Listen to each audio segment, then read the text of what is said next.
Welcome to episode 40 of the Fake Fans Podcast. Scarra, what are you doing?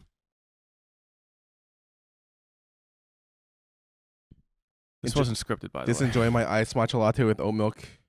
Dude. Reading my favorite novel while listening to you talk. While I was eating lunch before the shoot, Scarra was doing a performative male photo shoot. It's just not performative. It's just how I do a photo shoot. It's just how you do a photo shoot? Yeah, I just sit on the couch like that. Yeah? Yeah. Legs crossed, just like... Yeah, and... what's that? Oh, that's crazy. I just have this. This is my merch, by the way. This is also my merch, by the way. My merch just came out. Oh, I'm wearing it, too. The sweater, that's also my merch. Just came out yesterday. Your merch is pretty fire. Where can I get said merch? It's at omanao.store.com/Scarra. I'm assuming that we're going to put that info in the... Put it in the link below in the description. But anyways, I love your merch. Your merch is so good. My chat came in and they were saying like Scarra's merch is so good. I can't wait to sit on his face. Yeah, we had some crazy ideas. So this is a seat cushion. They've done seat cushions with a couple other people, and they propositioned it to me, and I was like, sure. I was like, I don't know if I really like it. And then after they designed it, I'm like, oh, I really like it. The design is great. It's all the designs are a little bit dragon based off my VTuber. The colors are very much like pink, purple, green, blue, and that's just on everything. So we have it here as well on the sweater. My signature is like literally on one of the rows here. I'm just gonna say it, like no glaze, but like a little bit of glaze. This is probably one of my favorite merch collections I've ever seen for a streamer. We also have like the Labubu style keychain plush, and we have the ultra rare one of one Scarra Labubu. It's actually bigger. Here, hold this real quick. It's actually barely palmable by a man who could be in the NBA. I can't. Okay, well, thank you. That's actually the nicest thing you've ever said to me. But it's fucked up because this is not for sale. This is a one of one. Yes, it has my face on it instead of the dragon. I didn't think it'd be smart to sell both, but they made a eerie one of one awesome lookalike. And there's a giant plush as well, which I have left.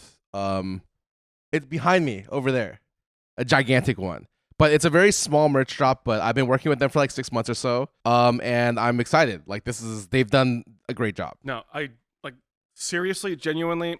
If I were to walk into like a Daiso or a what is the Labubu? Oh, Pop Mart. Okay. Why did I blink on that? If I walked into a Pop Mart or a Daiso, I feel like this would fit in. Like just the quality and the design and the aesthetic. I wanted stuff that people who didn't know me could wear and like take around. I really hate stuff which is like too like streamer merchy, and so I was like, oh, what can we design? And I love sweaters. It's just a little too hot right now in LA. I'm sweating wearing this. I'm not gonna lie, dude. It looks good. Just keep it on. I went to get a haircut today, and the woman was like, "Why are you wearing a sweater? Is this?" She touches my hair. Did you already wash your hair just now? I'm like, I was sweating. She's like, "That's why you don't wear a sweater." Why were you wearing a sweater? I understand wearing this sweater to here because you're advertising your merch, and also it's indoor with air conditioning. But why did you wear your sweater to your haircut? I was too lazy to take it off. Dude, why did you even put it on? I originally had to put it on I had Sid take pictures of me outside for social media later. Mm-hmm. And so like outside of that, yeah. So I just left it on. But it's been a fun day. I think the last time I did merch was about 2-3 years ago. Mm-hmm. I did terribly because I bought it's because the Chinese company that sold me stop. It is not their fault. The Chinese company that sold me plushies, they're famous, the decade plus in plushie industry, was like, look, here's the rate if you buy 100 plushies. And the rate changes if you buy 500. And the rate changes again if you buy 1,000 each. And I'm like, oh my God, 1,000 each? The plushies are like so-and-so dollars. That's dirt cheap. They're basically free. Yeah, they're basically free. I just need to sell like at least some of them. And I bought like, I think 1,000 of each, or like 500 plus of each. I only sold like 400 total of the 2,000 I bought. Listen, Scarra. And so I went heavily into the red. I understand. Don't take this the wrong way. Yeah. This is your best design for this VTuber dragon that you've ever made. I agree. I think the design team for for Oman now. They did a great job. I keep mispronouncing them, so I hope they never see this stuff. They will. No, because no. I'm gonna Sarah, please, I'm gonna post about I am it. so retweet sorry. But I hope that this does well. But I am very worried. I'm super worried because I don't got the motion that I did before. So like I didn't have much motion in the past regardless. I feel like if you're a streamer, when you're doing merch, the best way to do merch is you do an event and then you have merch attached to the event, and it's like not that expensive. Like no streamer, unless you're giga fucking popular, should be coming out with like their own merch line and doing like really high quality stuff and expecting to make a lot of money. Like money for me is secondary. I just hope, honestly, like I know I'm gonna take a loss with this one. I like highly suspect I'm going to, but I'm more worried that I hope the people I work with didn't waste 6 months of their time. Are you gonna sell these at TwitchCon? We could not get a Artist Alley booth, unfortunately. I cannot believe that they couldn't get one. I was like, really? What the fuck? That's fucked up, man. That is fucked up, That's man. fucked up. I think we just set up a booth anyway. Listen, man, what I've learned from all these kick streamers is don't ask for what is it? Don't ask for permission. Ask for forgiveness. Yeah. Well, it sounds like they don't even ask for forgiveness either. So just fucking do it anyway. Fuck it. Just do it till you get kicked out, and then come back in and get kicked out again. No, I don't think we can do that. But it's been a while since I've seen you because I was sick, and then I went to Germany. Sorry, in the reverse order. I went to Germany and then got sick. No, I think that's still probably right. You probably were sick, got better, went to Germany, then got sick again. Okay, the trip before Germany, I didn't get sick, so I thought I was healed, and then I was wrong. So I went to Germany and got sick afterwards. Luckily, how's the food? At least was it good? I heard German food is great. I want to preface this. I was in Germany for Gamescom.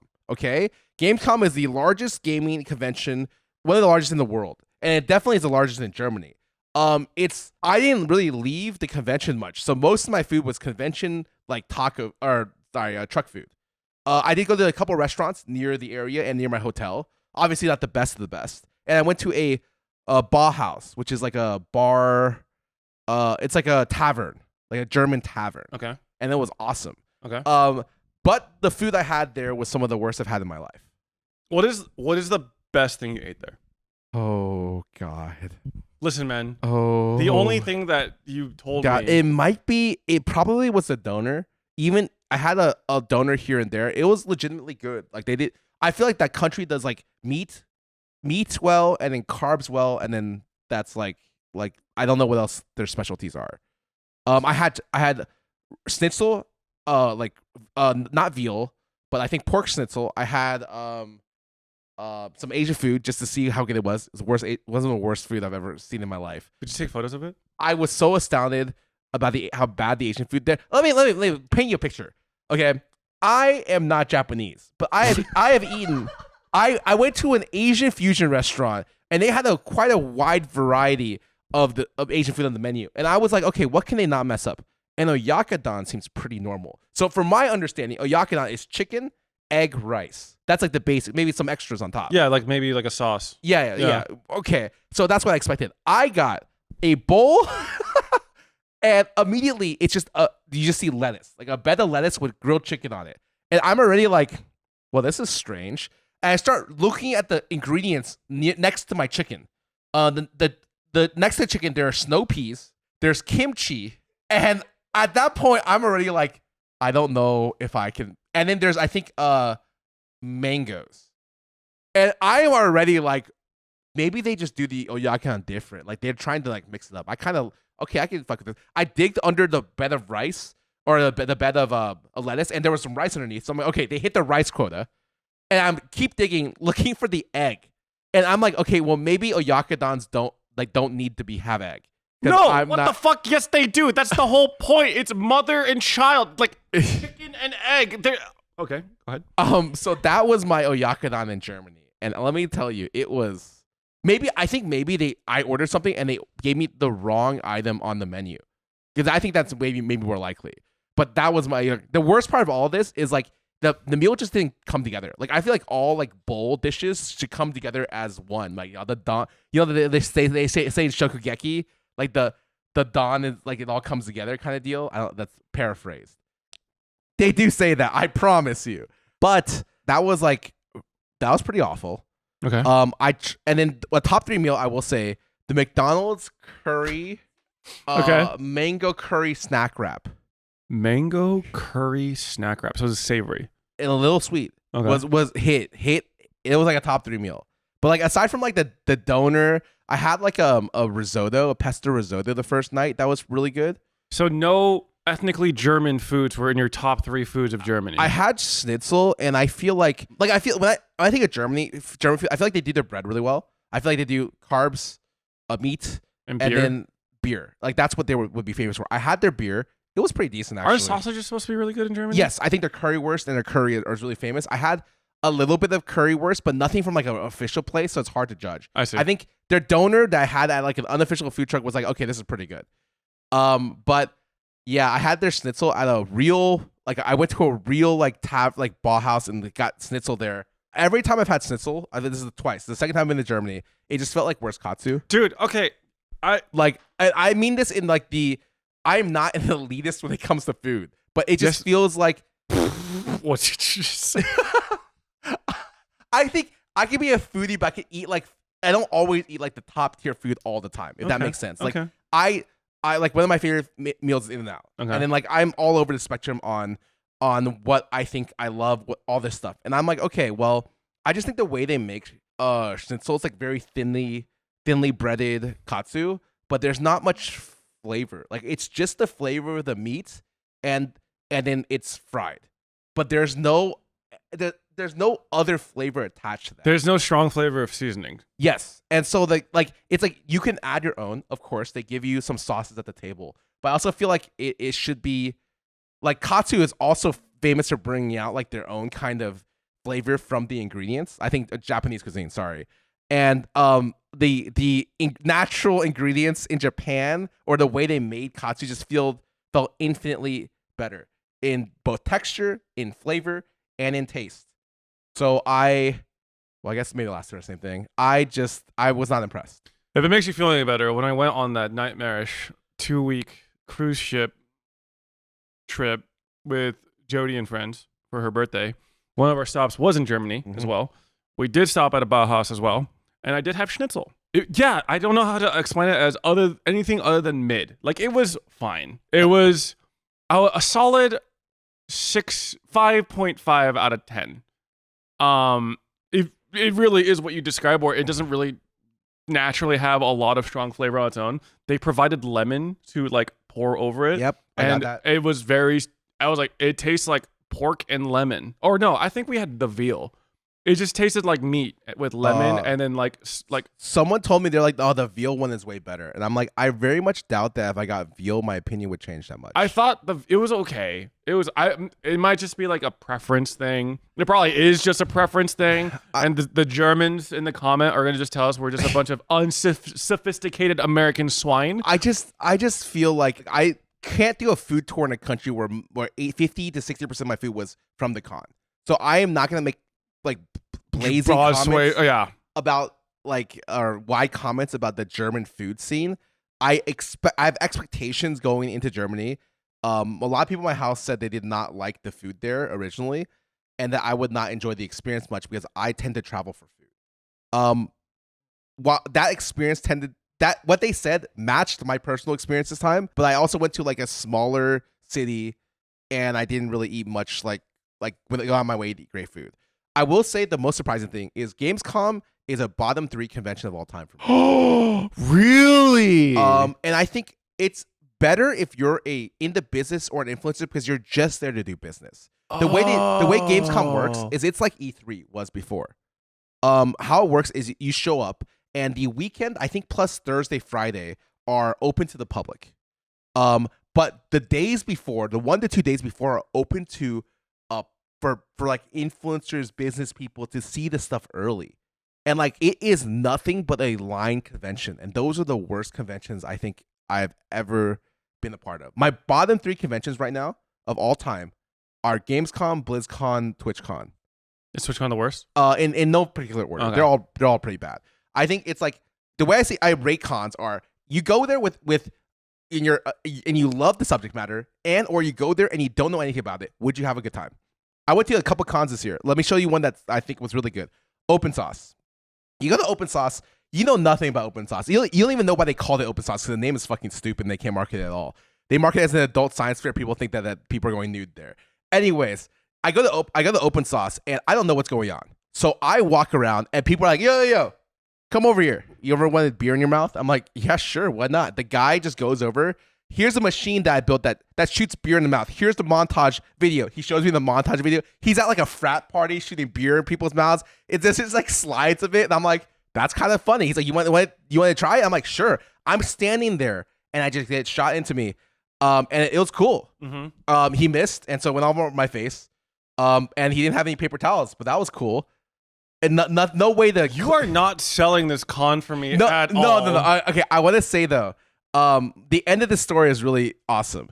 So there's a bunch of other things you can do if you don't know anything about technology or you're not a fan of any tech movies. It's just like a big thing that you can do and have a great time regardless of if you're just there for fun or if you're a big science nerd. The person who made that machine that shoots beer into my mouth came into my Twitch chat about a week ago and told me, hey, an AMD recruiter saw your vlog and quoted it when I was doing the interview and got me my job. Thanks. I was like, nah, no way. Yeah, your boy Scarra, he makes jobs in this. You're a job maker. Yeah, that's right, well, baby. Not maker, you're at least one. You're a proponent to the economy of this that's glorious what I'm country. Talking about. That's great. Wait, that's so cool. No, it was. I never felt cooler. Like that's the coolest thing to come out of my vlogs. Like straight up. And I asked him if he was serious, like dead serious. The interview quoted your vlog. After we did the interview, he said that he saw him there. So he works at AMD now. Like that's so awesome. That's so cool. But okay, that's what the hell are they doing at AMD then? Yeah, I have no idea. But I think that is an example of a convention that you can go in, have fun, have a great time. Even if you don't know anything, you go into Gamescom. You know how long? It's just a line con. So it's a con for people who wait in lines. That's it. You know how long the Resident Evil line was on Saturday? Peak Saturday, the highest traffic day, 6 hours. I was gonna actually say 6 hours. You want to wait 6 hours to play a game demo for 30 minutes? Listen, I don't want to wait 2 minutes to play a game demo. I'm so antithetical to fucking game demos. I fucking hate game demos because it's the ultimate cock tease edging like situation where either you play a demo, it's dog shit, you're never gonna play it again, or you play the demo, you like it, you want to keep playing it, but you can't because it's a fucking demo, and then you have to wait 3 months or whatever, however long you have to wait for the game to come out. I am super anti-demo. So I was like, okay, I'm at Gamescom. I realized at some point it's a line convention. Fuck. But I'm here. I might as well stand in the line for a game and see if I like it. I saw one of the game trailers for a FPS Dark Souls called Vigor Mortis. Played it. The line took an hour and 30 minutes. It was not open to the public that day. I just sat in a 20-person line and it took an hour and 30 minutes to get through. I was recording on my vlog. My vlog camera ran out of battery almost. Wait. And I was like, this is... Like, I just had to be like, okay, never mind. Doesn't that mean that the people who invited you fucked up? Because it's like, you should be able to manage the flow of content or people in and out on an invite-only demo station? It's like, it was like all the industry people around me. The demo, you could be on for 30 full minutes. Like, it was a 30-minute... It was a fat demo. And there were 7 to 9 PCs. So it was just like, imagine rotating those people out. It took a long time. It should have been 10 minutes. Like on like 10 stations. I kind of agree with you, but I tried that and I was like, wow, this wait was so long for like an okay game. I thought there was the first boss at the very end of the 30-minute demo was kind of sick. I kind of liked that. But up until that point, I was like, wow, this is kind of eh. And then I was like, okay, I should try another game, maybe someone more polished. I went to look at the booth, one of the booths that was the best booth ever. There, Enfield was there promoting their game for the first time. So I don't know if you know Enfield. Arknights made a Genshin-like game. I've heard about this game, yeah. And they were promoting, I think for one of the first times. Their booth was nuts, by the way. And I went there and I was like, okay, well, how is this game? I went at like 9 a.m. before the day officially opened to the public. So there was literally me and one other person in line. I snuck one in. They have, by the way, like 30 plus setups, and a demo is 30 minutes. So like they were able to field a lot more people. Their demo was so well done. I was so impressed. It was like, here's a demo, here's the tutorial. And then from the tutorial, this is like there's a section for 2 different boss fights. like one in the mid game, one in the end game, and then there's another thing detailing their tower defense mode, like part of like their gimmick and like why they're different than Genshin. And I played it, and it was rock solid, super polished. Could have released right then, and I would have been like, okay, they got it. It's already too much for me. Too much going on. I want to be able to log on, do my dailies in 3 minutes, and log off. It's too much. If I log in and see that I have dailies across 4 different game modes, I'm out of there. Dude, that's my fault, though. When people play multiple gacha games, because I talk to people in my chat, and they're like, okay, well, I'm like, how many gacha games do you play? He's like, oh, I play 5. Dude, Some people are like, I play 9. I'm like, how? I sit in my Discord with my community members sometime, and then it's just like they just like stream to each other doing their various different gacha dailies. They spend like 3 hours going across like 8 different gacha games, and they just like compare their results or whatever. Like right now they're gooning over this new Genshin character that just came out, and you can see her belly button, and that's like a really big deal. I know what you're talking about. And yeah, no, they're freaking the fuck out over that banner. But yeah, they just spend hours every day just playing gacha, but the most of that time is spent playing Uma Musume. And they're just raging over how like their horse is so much better statistically, and they still lose. Wow, that's so relatable. Yeah. My chat like literally hate watches me playing Uma. No. Because for me, I have god tier luck when pulling Umas. So the 2 banners I went to pull for, I got Narita Taishin in 10 pulls, which is 1 10 pull, and I got Saiyan Sky in 2 10 pulls. Oh yeah, I would hate you too. And so like everyone is just like, kill this guy. Yeah. Anytime a run goes well, they start preying on my downfall. It was like summoning a cult circle. They're in my Discord. You know that? They're literally they cheer when you have like a poor performance or you gain like a disability. No, it's actually, I had one run, I gained 3 of the 4 disabilities in the game. I didn't even know it's possible to get handicapped that many times that quickly. It was crazy. No, that's part of my Discord community. Yeah. Oh yeah, no. Hate watchers literally run half of my chat. But speaking of Uma Musume, though, a moment of silence for Haru Urara. No, man. Yeah. At the start of the year, there was 4 living Umas, and now there's 2. Dude, I actually saw a lot of the Haru Urara like commemoration posts on TikTok and stuff. It's like genuinely fucking sad. No, like yeah, people are so sad, and I was so like, I'm not even into Uma Musume like that, but like the posts were just like so like I'm like tearing up because like she's like, all that matters is that you tried your best or some shit like that. I'm like, oh god, I'm gonna fucking cry over a fucking horse girl gacha. It's she's in a better place now. Yeah. Well, the glue factory. Yeah. Glue heaven. I like how the glue memes have actually persisted beyond Uma Musume now. Like if there's anything that I do that's like related to like performance and the performance is poor, there's like throw them into the glue factory. Like it's not even like it would be like Minecraft, right? Oh. Where I'm doing like a gym run with my Pokemon because I'm in the Cobblemon server right now where it's like a blend of Pokemon and Minecraft mechanics. I'm in a gym, and then one of my Pokemon misses their move, and then my chat's like, glue factory. Wow. Send that fucking Whimsicott into the fucking glue factory now! And so I'm just like, fuck. But yeah, the memes have persisted, which is great. It is crazy. I love Uma for what it is. The game itself is going to bleed a shit ton of players in the next 6 months. Guaranteed. Unless they change a lot of what their quality of life is. Impossible to upkeep the average like play of the game, like because you're doing like 3 careers a day or something, and their accelerated schedule means there's no downtime, there's no breaks. You go from training 3 Umas a day for one CM PvP tournament to the next CM PvP tournament to the next PvP tournament. In the middle, there's 5 banners you can pull on, and I'm like, and there's no increased resources. Feels like Magic the Gathering. And I'm like, and they realize that, so they just announced that they're going to increase the resources, I think next week. Okay. But it's like it is like getting to the point where a lot of the people I know quit the game. The main reason why I quit the game was because upkeep is way too high. It was as a casual taking me 30 minutes to an hour to just finish my dailies, because like the process of making your decisions for each career run was so involved and important. Like it actually matters what you do, right? Yes. So it's like Like one poor decision could completely fuck over your run.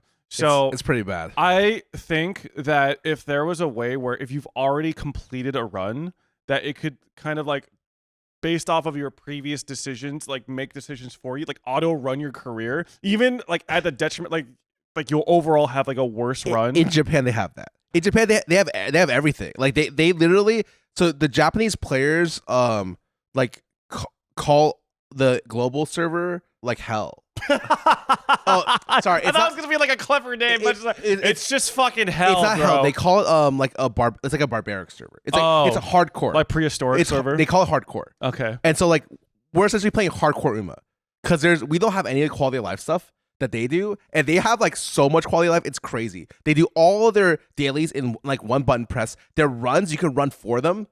They do their own runs, and they reroll their runs. You can reroll sparks at the end of the runs as well, and reroll like.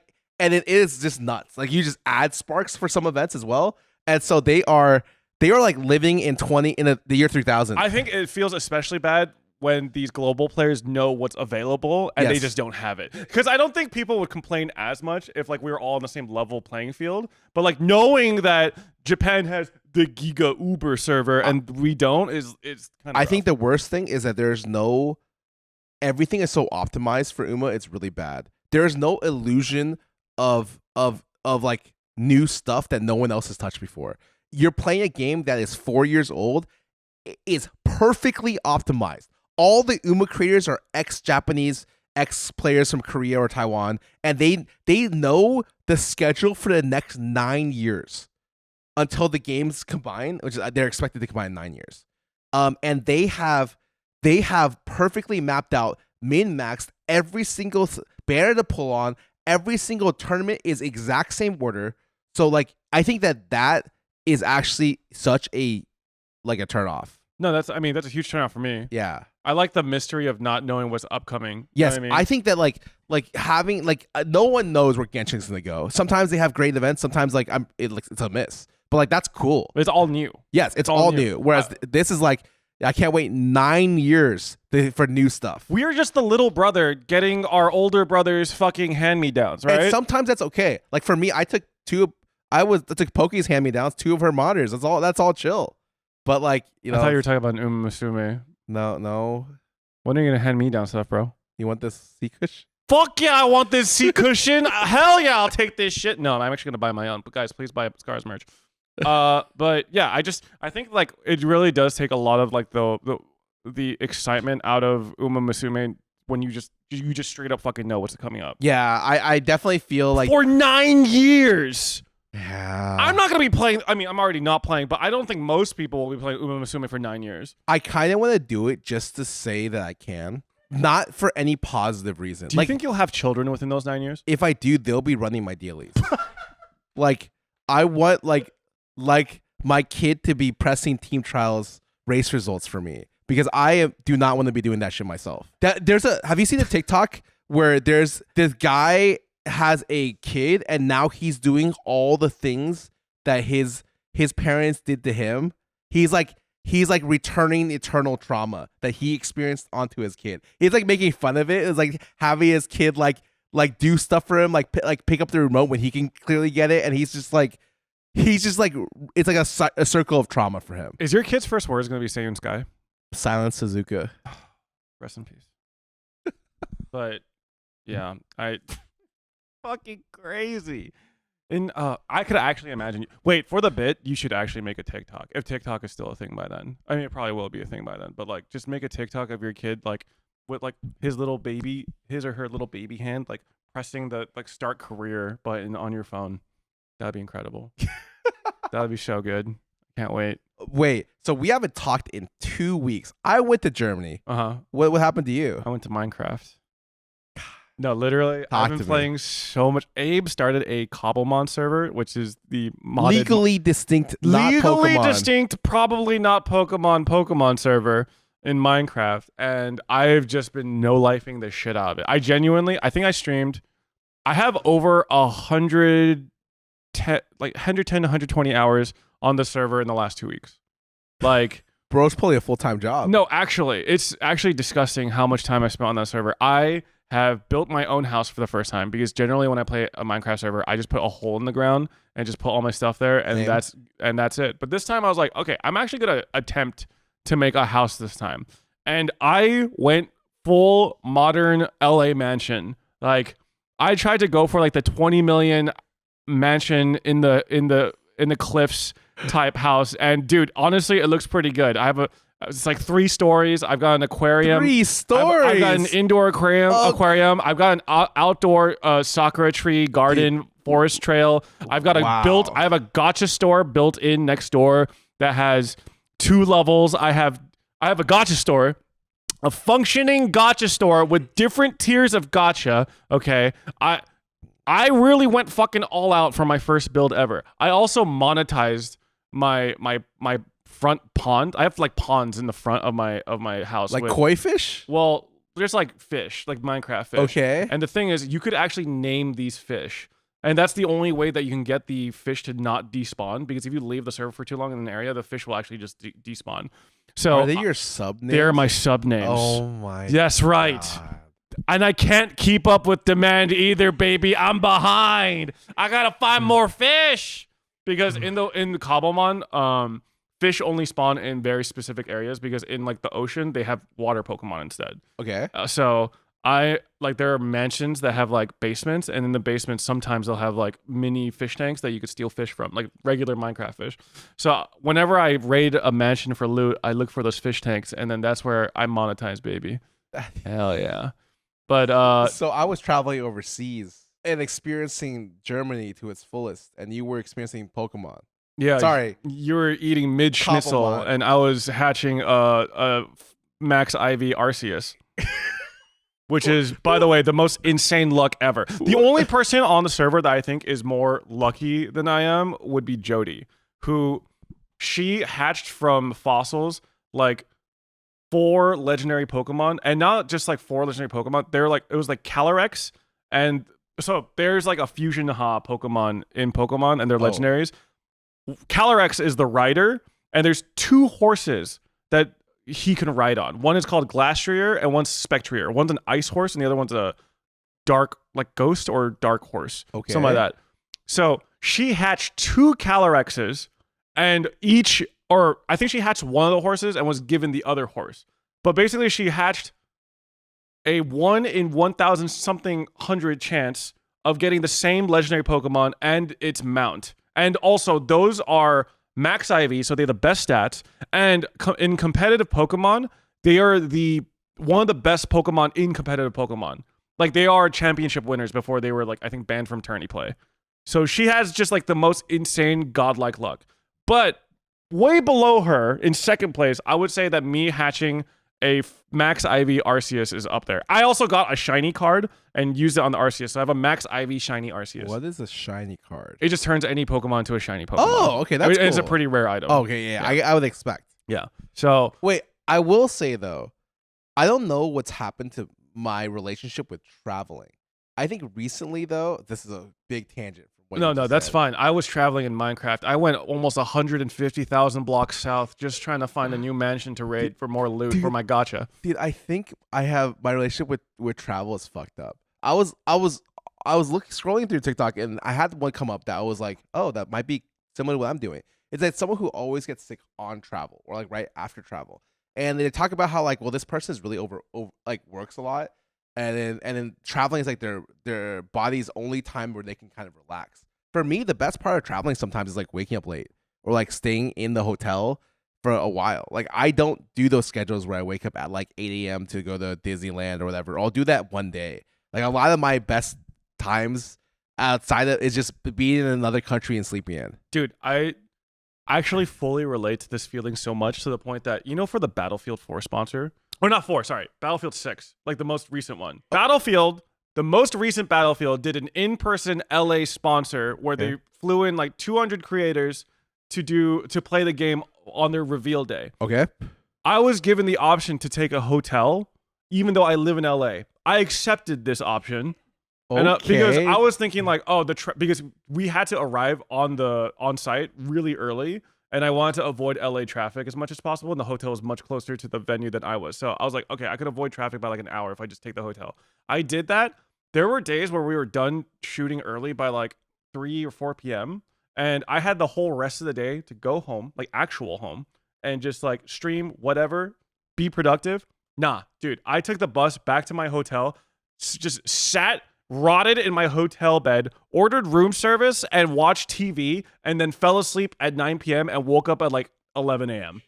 Like I was vacationing in my own city, and guys, I gotta tell you, it's underrated. It felt incredible. I really feel like my last couple of trips are kind of like that. This time, I don't know why this happened in Germany in particular, but on the plane ride there, as well as like just coming back, I started reading again. Fantasy fiction, real words on a page. Yeah. We're not talking manga. We're not talking pictures for little babies. We're talking real man fan fiction. You know. Real men fan fiction. Yes. Fantasy fiction. No, sorry. You said fan fiction, bro. You said fan fiction. I meant like fan as in fantasy. I see that Cyan has really imprinted on you. No. Fantasy fiction. Mm-hmm. I started reading Brandon Sanderson's Storm My Archive series, which is he is one of the most prolific fantasy writers of all time. He writes like a goddamn demon so much, and he's really, really good at it. And his first personal epic he started is called Storm My Archives. I think it's on book 5 or 6 right now.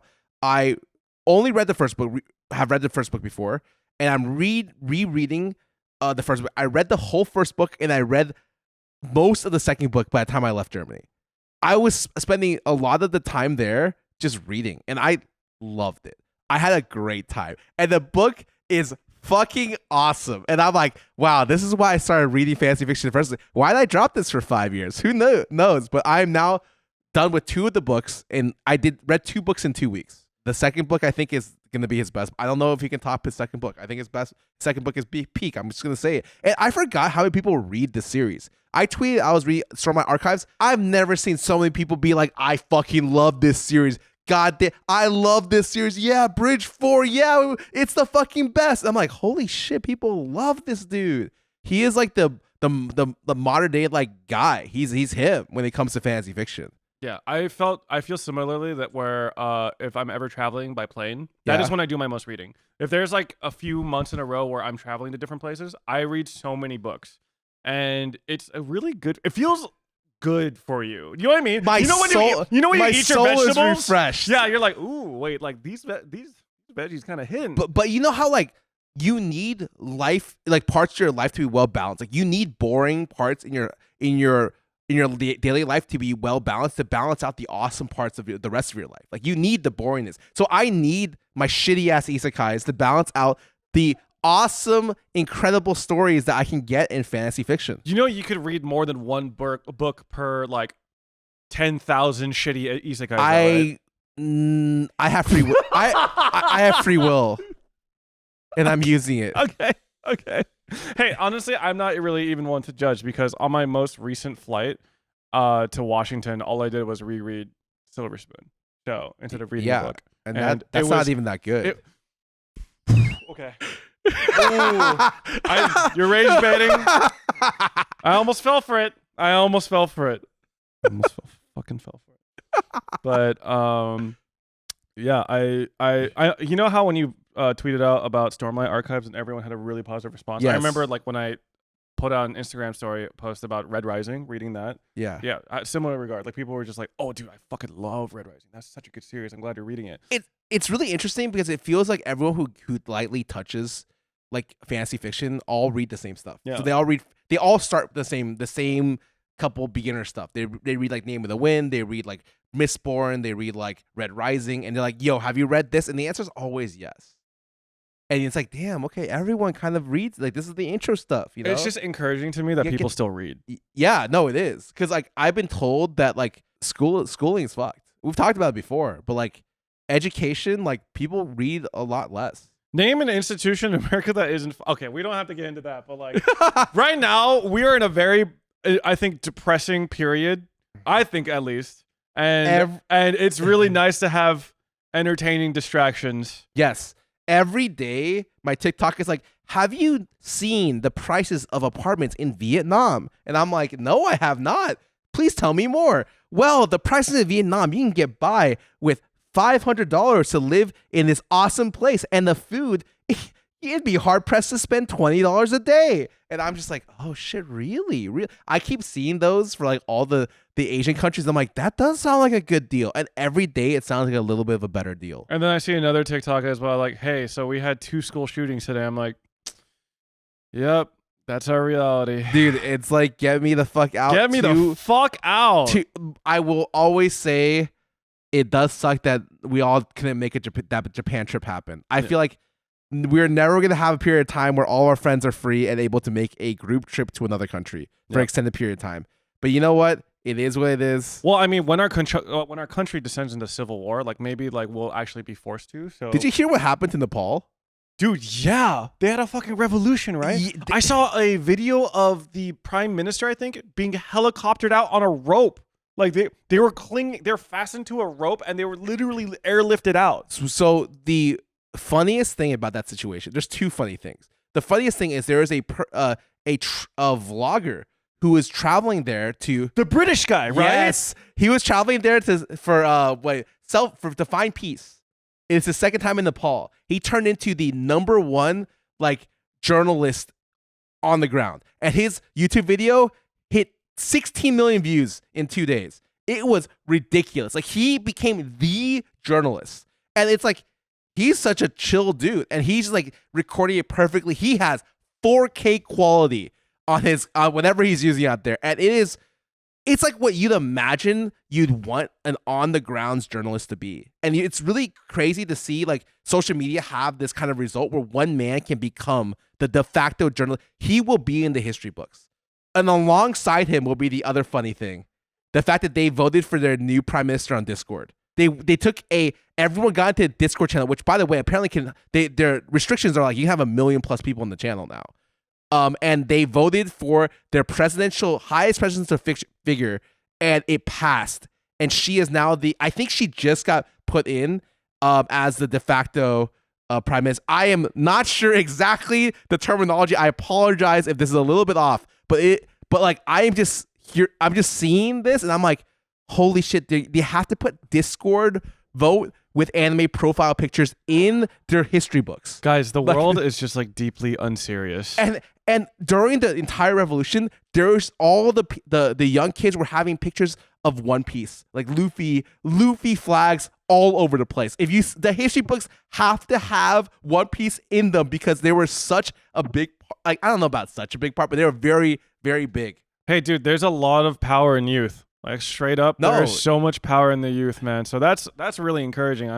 That is wild though. That is like a crazy sentence that someone was elected to the highest position of power in a country through Discord. I cannot wait to see what their history books say. Like on one side, it's gonna be like, so this YouTuber ended up being the journal, and this side's like, oh, and right after that, following this moment, the social service Discord was used to announce their greatest presidential figure. I would pay good money for the history book that's printed in 10 years, or 5 years even, or even next year. Like I would pay money for a US history book and a world history book like that would be printed in schools like in the future. I want to see how they dictate what happened. I'm curious what history books say about COVID, because it's happened, and it's still like we're still seeing the ramifications of COVID. Like a lot of people don't consider the years that happened after COVID to be real. They all feel super accelerated. That is honestly could just be getting older. That could just be me. But I have been asking a lot of my friends who are also a little bit older, but it feels like a lot of the COVID years are a little fake. But like it was a national fucking thing. Dude, the fact that it happened 5 years ago is wild to me because it doesn't feel like it happened 5 years ago. Just like Shrek doesn't feel like it's 15 plus years old. Shut the fuck up, dude. Never say that again. But yeah, I think I feel really tired because it feels like we've lived through so many historical turning points in the last decade alone, barring like outside of an actual world war. I feel like we've experienced so many different huge historical moments that have had ramifications on how the world exists and acts. That is just like, I want things to be boring again. Can things be boring? I want the biggest part of the history books to be like, and the kids in school were using the phrase 6'7", and I want that to be the biggest part. You're hella old. I think that also means my chat's hella old because I don't know what the fuck a 6'7" is. I don't know how to explain 6'7" correctly to you. Let's just know that in school, the kids, you cannot count from 1 to 10 anymore. 6'7" is like, it's like. Is it a slur? Like, what is it? No. Oh God. All I understand is that it is just a huge phenomenon in schools, and that the kids, they just say 6'7", and they have to say it. It's like a fucking meme. I feel so fucking old, man. You feel so fucking are. old. Do you know what also makes me feel old? No.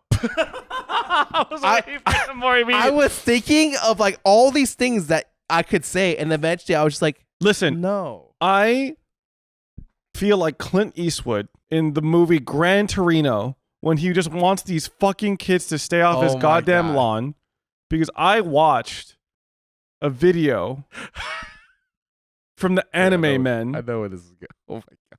Where they rank the top anime of each year's first episode from the 60s to the present. And my God, listen. I have never seen a worse. Like, the video itself is very strange to me. From the unflattering camera angles of the people watching the episodes. It's all thighs. To the like, just random grading critiques on all of this stuff. One of the things got graded because it was in Spanish and they couldn't find the English version. It was Inuyasha, by the way. Yeah, they watched Inuyasha in Spanish and then gave it a D. People have their opinions. That's fine. That's not fine. People should not have opinions. Some people should not have opinions. No, let me walk that back. Sorry, I'm just angry right now. There was a lot of rankings, let's just say, that I deeply disagreed with. And I think the whole methodology behind it, I know, okay, I'm trying to be understanding of the fact that the video itself is not supposed to be serious. It's supposed to be like a lighthearted, jokey video, I think. I think they did a masterful rage bait, but it wasn't a rage bait video, is how it felt. Like, if I thought they were trying to go into the humor rage bait side, but it ended up being like halfway there, and it pissed off both halves. Like, so like, we have the list on the TV that's off screen over there, and there are some just ridiculous ratings for some things. Okay, so before we get into this, I think this is a great opportunity to bring up a new segment that we want to do here at Fake Fans, where we take crazy, insane hot takes, where just post your hot takes in the comments, and we'll give our take on your take. And I want to say this list is the hottest take I have seen in the last decade and a half. I would say that I do not watch that much anime. No, me neither. You see, me and Scarra would never claim to be like anime. We're fake, but we're real. We're fake, but we're real. We don't pretend to act like we watch tons of anime, because we don't. We specifically are more into physical manga, manhwa, etc., whatever. We will sometimes watch anime, especially if it's popular or like it is an adaptation of something we've already read. Yes. I would say that in that sense we are less casual. Like we do, like, between the two of us, we read a fuck ton of manga and manhwa. Like, we read a lot. Oh yeah. But there is so much more that we haven't read, but I would say that we definitely read more than the average person does. We don't watch that much anime. That being said, some of these fucking takes, some of these opinions are crazy. Are fucking insane. I think that they all have it seems like a lot of them have very similar tastes in terms of like their demographic likes like the Solo Levelings, the like Tokyo Ghouls, the Attack on Titans, whereas like almost a lot, or I would say a lot of the other ones, maybe more nuanced or different genres, they don't have as high of opinions on. The thing is, I feel like if you read the comments, I feel like they've even pissed off the casual anime fans. They've pissed off everyone from the hardcore to the casual. But I am seeing Joey, the anime man. I'm seeing Rubber Ross. I don't know if Giga's in there, but like there are other creators that are in the comments sharing their less than enthusiastic opinions about this video. So that's how you know you've really like struck a nerve, I feel like, within the community. The overall sentiment is that they are tourists. Let's see some highlights. Evangelion. I will go ahead and say I have never watched Evangelion Listen, in my life. And I know that's something that I'm told I should watch because Shinji get into the cockpit or whatever is from there. And I think that that is a crucial part of anime history. I just have no desire to watch it. But I'm not going to shit talk it. I'm not going to even rate it. I'm just like, I never watch it. No comment. Dude, okay. I watched it. I like it. I can't really say I remember exactly how the first episode goes, but the way that they review the first episode, the guy speaking says, like, the only highlight of the first episode is Minato, which is like the older the hot girl woman. But like, it feels like they try to force a meme on every review if they found an angle to force a meme. And then some of them missed. A lot of them missed. And if they couldn't force a meme, they just said, yeah, I didn't like it, F tier. Of those, watching the first episode or the initial hook on some of those, I will say Attack on Titan and Death Note must have some of the most insane hooks. The Attack on Titan especially, reading the first chapter of Attack on Titan was like an expressive shot into my eyeballs kind of deal. Yeah. Like that was like oh my God, this guy got it. Like the magic that of the first section where you have no idea what the fuck is going on and stuff is happening, you're just like, what is going on? That is like something where I'm like, okay, that is like a first episode S tier. I get it. I do think that like a lot of shonen anime are going to be tailored to hooking the viewer in the first episode though. Like there are a lot of these animes, especially the older ones, aren't trying to give you the espresso shot to the eyeballs to immediately hook you. So I do think that the entire system is flawed in that they are ranking an entire series based off of a first episode. The more modern the show is, the more it needs to grip you in the first episode. Doraemon and F is fucking crazy. That's like the kids show you grow up on, and it's so awesome. Like that and Detective Conan are like the building blocks of like your childhood, and they're not supposed to be these like life-changing like animes, but they're things that you can watch, maybe learn a small lesson from, and they're just like a nice thing to be able to enjoy. Also, personal bias, as someone, I'm older, but like Macross in F tier was I actually had to stop like what I was doing, pause the video, and just like be like, are you fucking kidding me? That one hurt me personally. I like that. I thought that was funny because I don't like Macross personally. I'm just like not really big on like that kind of genre, but I know I feel like it is a building block of like that entire category. So I would never have put it anywhere that low. I have not seen the first episode, but judging the anime by itself as a whole, Macross would never be. Most of these on the list would never make it even to see because they're the best anime of the season for a fucking reason. I look over at that list and it actually physically pains me to see series like Lupin in D tier. It's just they cited a lot of pacing issues with the older animes when in reality it's just like it's not pacing issues, it's just slow paced and you're not used to a slow paced series. Mm-hmm. It's just our minds are mush because we're all just like ADHD riddled freaks from all the shorts and TikToks that we consume on a daily basis. I think the craziest thing is Freyren is considered slow paced nowadays. Yeah, that is the slowest paced, I would say, S tier anime for me that's came out recently, and it legitimately took some of my housemates a while to get into Freyren because it is slow, so slow. But like stuff happened every episode. Like there was straight up like no filler. Stuff happened every episode. There was a continuation, and it all like made sense. There's not really any dragging, and it's like still considered slow because like the modern pacing is so fast. You have to get your like injection of fucking action immediately. I was telling Peter, my hottest take of this thing is that Hellsing may actually be adequately rated, but I need to rewatch Hellsing because I remember watching Hellsing for the first time or reading it and thinking to myself, wow, this is the first time I've read something where obviously the main character is broken level, like busted. And it's like Jujutsu Kaisen if the main character, you just follow Gojo the whole time and he wasn't like a side character. Or he's a main character, but like it's not what the story is mainly following, right? But like for Hellsing, it's like you follow the main character and he is god tier broken. I don't know. I need to rewatch it. But is there anything that you feel like is very adequately rated up there? Adequately rated? Maybe best take on there. I would actually, I kind of agree with Sakamoto Days in C. Whew. Yeah. I'm not gonna. But then also Sakamoto Days is just like also not my preference. Like it's just like not the type of series that I would enjoy to begin with. So like that's my internal bias showing.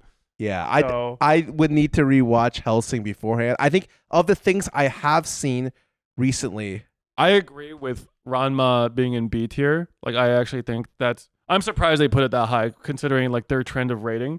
Also, I also would put Horimiya in B tier as well, but the way they talked about it in the review was like so dumb. They were like, "Oh, dude, guys, Horimiya is just goon for girls. It's just goon for girls." B tier, and I'm like,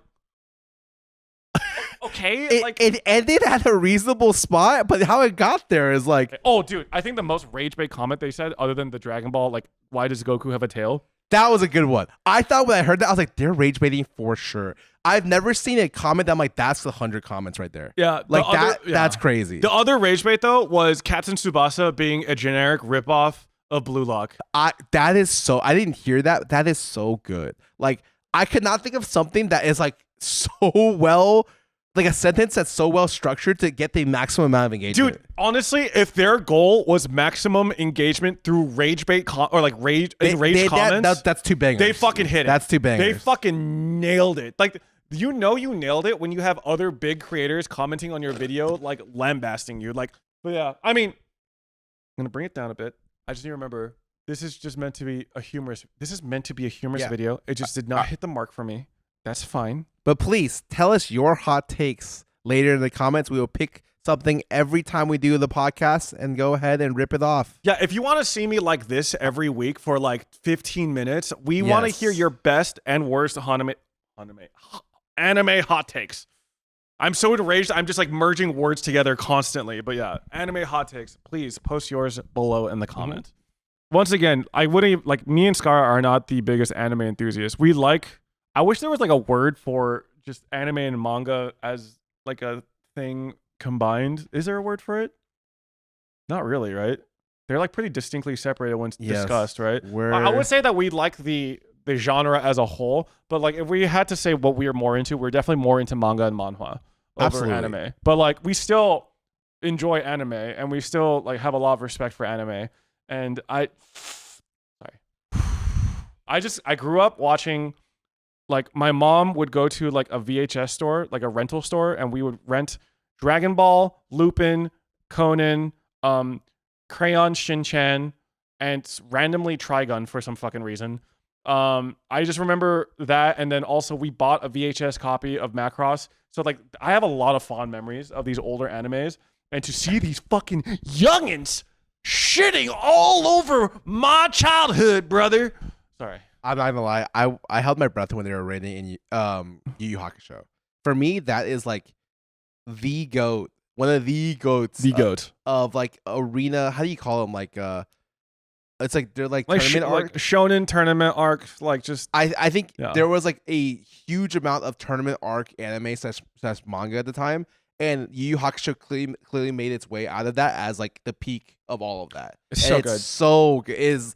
It might be on my Mount Rushmore. It might be on my like, it's top up 4. There. It's up there. It is so good. I mean, to go from Yu Yu Hakusho into Hunter x Hunter, historic career, like insane. And I think I reread Yu Yu Hakusho maybe like 3 years ago. It holds up. It holds up. It holds up. It holds up. The art holds up too. Like it's really good.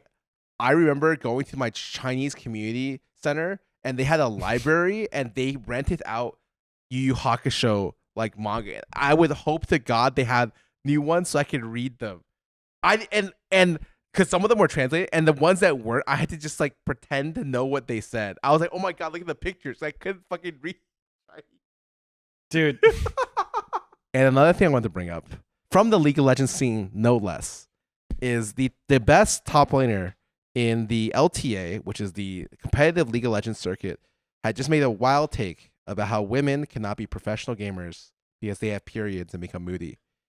What is your opinion on this matter? I'm completely unbiased, but as a member of 100 Thieves, I wish that this tweet was focused on before the finals, so that Bwipo could have been removed from the finals, and that 100 Thieves could have potentially won the series. But on a serious note, what the fuck? It is 2025. This is the funniest shit ever because I've never seen something. For me, League is dying in the West in terms of like social media stuff like that. I have never seen so many TikToks from girls being like, "Sorry, I'm just losing because I'm on my period," or like defying female expectations, and they showed like a win streak on their period, and it's so funny. It is so good. Bwipo is so funny. The week before, he got ass pained because C9 5-0'd them in scrims, and he was like, "And can you believe they just went to K barbecue afterwards?" And then K barbecue. Yeah. We're celebrating scrims now. Like it was so funny. So for that week, people just memed K barbecue the whole fucking week. Bwipo has been crazy these last couple of weeks for League of Legends. And I just think this most recent take is just like, okay, from a serious note, I used to play professionally. And like the idea of that sentiment of like, you can't invite girls to gaming houses because maybe like it'll disrupt team dynamics is something that's been said before. 100% has happened before when I was on a team, etc. It's something that I feel like it sucks because like there's a lot more roadblocks that women have to go through to be like accepted as a professional, like a professional top tier elite player. That's why I'm always so surprised that when there ever are really, really great professional girl gamers, they go through so much shit. You don't understand. Valorant is like probably more of a scene that you are more familiar with, and you might think of Valorant people as cringe. I think Valorant people are socially adjusted because League of Legends players, where they come from, they were like the last remnant of like the super losers. Like people with zero social skills, did absolutely fucking nothing but game in the dark. Like that was me. No social skills, nothing, fucking just idiot, no empathy, nothing. But I could play games like somewhat okay. Like I move my hands all right. So like I wasn't even considered cool at the time. That's just what I did. No, I think you're cool. And I think for League of Legends, like they were crazy. A good example of this is I have this on fact. Every single top challenger player for League of Legends, if you were a girl, or suspected of being a female, was specifically like instantly stalked and trying to figure out like are they really there? Are they boosted? All this shit immediately. Like, imagine there's a list if you're a female, if you're even challenger, and that's why it took so long. I think that's like part of the reason why it took so long for there to be even a lot of great girl players, especially in NA. It's crazy. Like I think that like God, they go through so many fucking loops and hurdles to make this shit happen. It's just a straight up unintelligent, unscientific take. It's such a like Xbox 360 era fucking caveman brain take to just immediately say that because someone is a woman or someone experiences periods, they are unable to play at a certain level. Like I shouldn't be surprised anymore. I feel like with the takes that I see on Twitter, I do think that people in this current social climate are more comfortable saying incredibly misogynistic takes, but it's I think additionally crazy just because of the role that Bwipo has been on in terms of just like insane or comically stupid things to say. So I think in general, FlyQuest as an organization does a good job at trying to be like, how's to say, inclusive and progressive. Inclusive, yes, and progressive. Like they do. I remember a long time ago in their old CEO, they did like something for trees, like a campaign for that. They've done a lot of things for women. And I'm just curious because it just feels so out of pocket for him to say that on the org that he's a part of. Yeah, I mean, in general, it's like, okay, but like, yeah.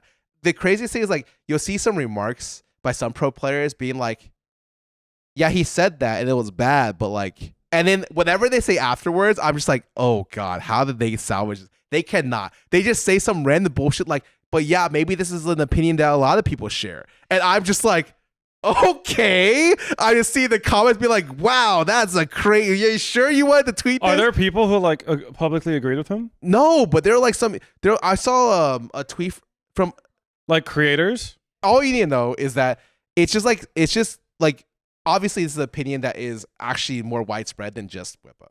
And it's like, while I would say that gaming has gotten more progressive and over time, there's still like some limitations. There's still so much misogyny, racism, homophobia, just the fucking Avengers of hate.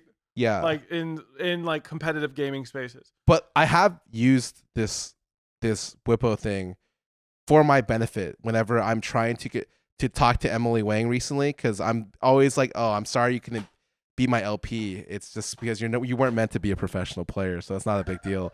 And it's so fucking funny. I gotta say, what a fucking great time. The last couple of days I've been above this other TFT streamer in LP, and every morning she wakes up and she's like, I gotta beat Scarra. And I'm just like, it's just, she's actually 200 LP above me today, so like I have to like grind my ass off actually. But so funny.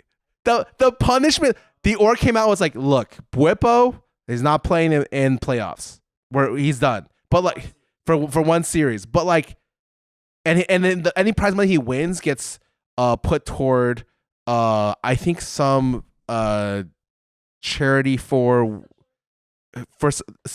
support women in gaming, something like that. Is he gonna be educated properly in like there's like a biology class? I think whatever they do is gonna feel extremely disingenuous outside of like completely removing him from the org. To be honest, and their playoff run has no relevance in that. So for them, they are already guaranteed to go to the Worlds. So Whipple will be back for the final of the same tournament. This is like one of those things this is where the word performative was made. So it does feel like something like they couldn't afford to punish him more. It felt like the org was like, damn, he's kind of too good of a player for us to do like a really big punishment. Guys, sexism is bad, but like, dude, the finals is like pretty important. Yeah. It's like sexism is bad, but like, damn, your top lane stats were kind of good last series. But I mean, for some people it is. It's like if they're good enough, for some people it is, that's it. I mean, it's like a tale as old as time, right? Like if you like a certain star creator, whatever, professional, and they're really good at what they do, a lot of the fucking terrible things they do and say outside of their career is permissible so long as they continue performing at a high level at the thing they're known for. I always think there's opportunities for people to change as they get older. Mm-hmm. He's old. Sorry. It's never too late to learn. He's 26 or some shit. Like it's never too late to learn. That's how I see it. That's fair. It's never too old to be a student. Sorry. And anyways, I think that like I'm not gonna be like, I don't know. I'm not gonna be like, you're just a misogynist for life. But for me, I will remember what he said and I will use it against all of my female friends. Wait, can I get some? Wait, now we live in a world where Scarra gets to use this situation to his advantage to belittle his female friends. The wording on that seems a little bit weird. I'm just like not even really paraphrasing what you just said 2 minutes ago. You're really paraphrasing a lot of what I just said. What I actually said was that I support women and I'm a big ally. I must be speaking a different fucking type of English because that is not what I heard. I think it's nuts when the GOAT of your sport is such a good person to look up to. I think there are maybe other sports where that is not the case.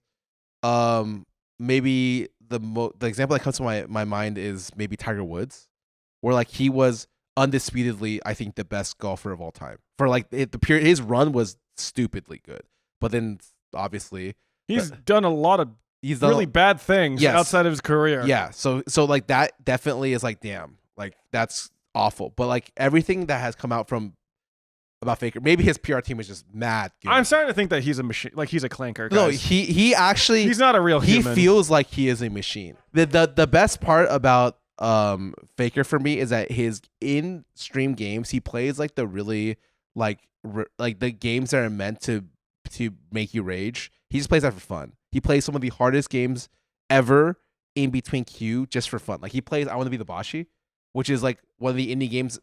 Yeah, Jump King with like the indie games that are there to make you rage. He plays that as like his relaxing in queue game, which is like just awesome. I think that's I hope that Faker never retires. Like this guy needs to outlive me and needs to be in the professional League of Legends scene for 50 years. Yeah, I mean he's probably had one of the longest careers in the pro scene, right? At this point, of the existing pros, he's up there. He's been there for like at least 8 years. I think it's. I'm trying to think. Like, is there's like, I think Impact might have been around for a long ass time. I don't know Impact who other veterans are, but Impact was on the same Worlds roster that won with Faker. Yes, and then so they would have very similar, competitive careers. Maybe. What about like Core JJ? Yes, A bit later. He won with Samson White, I think. Oh, the SSG. Yeah, I see. Yeah, I mean, we just had to pray that one, that Faker stays unretired for a really long time, and two, it doesn't come out that he has misogynistic outbursts like Scarra. I mean, Bwipo. And that's why Danny is my GOAT. Shifter on top. What about me? What about me? Do you not hear like half the shit you said in the last 10 minutes? What about me? Yeah. If I had to guess what role you played, it would definitely be top lane, bro. I'm just saying, playing with like my friends, no one plays top lane. I am forced. I play top lane, except for this guy. I just don't play League. Yeah, he doesn't play League anymore. So I'm forced to play top lane almost every game. And let me just tell you, like maybe I've gotten some tendencies. You know, I don't know. Maybe it's the role. Yeah, it's not my problem. From like I don't know, from most to least hateful, I would rank it. Top lane is the most hateful, into jungler, into ADC, yes, into mid lane, into support. So I think honestly mid's just chill because you have access to everything. Yeah, you get a lot of resources. It's like it's always a top 2 most important role in the game. It's usually 1 or 2 depending on how good you are or how good like in certain situations. So and you can always cheat the role. Like you don't even have to lane half the time because it's a short lane. So everyone's just chill. We play mid lane. You can play anything you want mid. It is what it is. I should play more mid lane. Yeah, mid lane's chill, man. The top laners who can't cut it up there, they just go mid lane. They go mid lane with their top laner. It's like if you want to. Right now, there's a EUS player called Desperate Nasus. He doesn't play Nasus anymore. He only plays Kale, and I think he hit rank 1, but it's because he's playing Kale mid, and Kale mid cannot get punished as easily as top. So Kale just scales for free and he's rank 1. Obviously, still a very good player, but just so funny. Misogyny bad unless you're Scarra. Moving on to the next topic. Let's speak on positives. Okay. What have you read recently that you would recommend? Like? Okay. Listen, this is gonna sound hella biased. Okay, so, I don't mind that. Ray has a publishing studio called Hi Studios. Oh, they just released a new series called Apollyon. Okay. And they have their first chapter on an app called Global Comics, which I don't love because like it's another app that I have to pay a subscription for, but like whatever, I'll do it. I will say though, the app has both Western and Japanese comics on it, which is cool. I'm curious what licensing. I don't know, but they have like Batman on there, and also like I saw manga in there too. So I was like, okay, I'm gonna look through more what they have, but it was like $65 for a year subscription, and then Ray has like a discount code.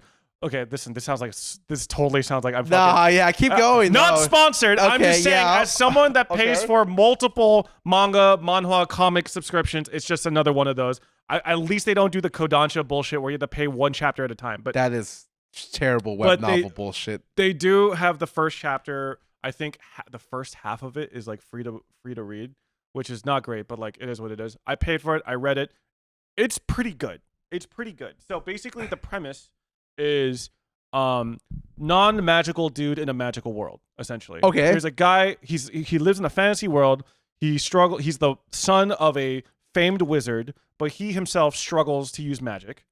But he's really physically strong. Does he he trained himself. Does he have a grimoire where he pulls out the sword? So this is more like Mashal, where Oh, he's just okay. like he trained himself to be really fucking strong. Instead. Okay. So But then not also, Asta. Okay. but then also he can sometimes use magic. So Huh? it's kind of like in the first, yeah. So he like tries to channel magic, but also he accidentally releases this muscle mommy who was like detained, and she reminds me of the girl from Black Lagoon, the tatted. Oh. So like, Okay. I'm already down like a clown Charlie Brown because I'm always down for more tatted, scarred. I don't know if she's tatted, but she's like scarred muscle mommy. So I'm like, fuck yeah, I'm into it. And I also really love the trope of the physically strong guy in a magical world. Like, I think the trope is fun. Like I don't hate people who like. I think everything starts from a trope and it works its own way outwards. I mean, yeah, I think just because it's tropey doesn't mean it's bad. And right. So the art is really good in that it's very Western influenced overall. Like it reminds me of comic book art, but like the tropes that it's set in reminds me of manga or manhwa. Like there's like an adventurer's tavern. You know what I mean? Okay. And it's full color. That's hard. Yes. How did they But upkeep it's, that? I That don't is know, hard. but it's really, the art is really detailed. So it reminds me of like Western comic books. You know, like the level of detail. Oh, with that the is color so hard to upkeep. in a manga / manhwa tropey Okay. setting. So you'd recommend it? I'm interested in that. I am going to be keeping up with it as it releases. Okay. But I thought the first chapter was very promising. And like I don't think it's gonna be a deep read by any means. Like it's just gonna be like it's gonna be a shonen action. Nothing needs to be that Nothing deep. needs to, but like it is entertaining. I like the setting, I like the art, I like the characters, and I'm interested to see more. So yeah, I don't know what the release schedule is like on it. I hope it's weekly, but I do know I think comic books tend to be a little more like larger gaps between each issue. But it was like 36 pages for the first chapter, which was pretty hefty, honestly. So I've been reading. I read that, and I would give it like a solid like 7.5 to 8 out of 10 Okay. as a series. Like I wasn't like blown away, but I was actually very impressed. So yeah, because I think it's really hard to like endorse a new or like pull out a new series from like a new publisher, and like yeah, I think it was good. I enjoyed it. I would recommend reading it. I think you may already know my recommendation. You should read Brandon Sanderson. He's the GOAT. I'm just going to go ahead and say it. He's one of my fantasy fiction GOATs. If I had a Mount Rushmore, his name would be on it. You know Jody doesn't like him? Brandon Sanderson? Why? Well, she's a prolific reader, right? Yeah. She read there is a critique of him and his prose that is the way he writes is I don't exactly remember how they talked about it. I don't want to spill the beans, but I could see why she wouldn't like it. It's the series with the medals, which I keep forgetting. Mistborn? I started the first book of Mistborn, but I haven't finished yet. But she started Mistborn and was like, I don't like the way this guy writes. So like, I personally like him. I think he's good. Because I read Wheel of Time. So it went from Robert Jordan to Brandon Sanderson, and I thought the way he wrapped up that series was good. So like I thought he did good. So oh my god, you read Wheel of Time. My oldest brother was a huge fantasy fiction. So there was a period of time where I was reading Wheel of Time, Malazan, and the Mistborn and whatever. I was reading so much fantasy fiction. In college 29 books in 1 month was my record. You read a book a day? Yeah. But like to be fair, I tend to skim a little bit when it comes to reading. But yeah, I was reading a book a day. It was crazy. I would literally go to sleep and I would wake up and I would be reading like the whole day. I almost failed my finals because that was. I'm surprised you went to school like a book a day, dude. It was actually that's fucking crazy. Insane. But yeah, I would put Brandon Sanderson's sick. I think he is. The thing about Mistborn is that's a book I would recommend.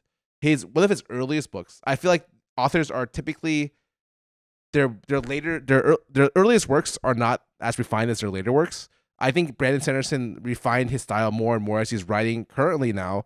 And he's writing so much. I think he gets better over time. Mm-hmm. I'm not sure about his recent stuff, but I think that he's become a better writer going into Words of Radiance. Mm-hmm.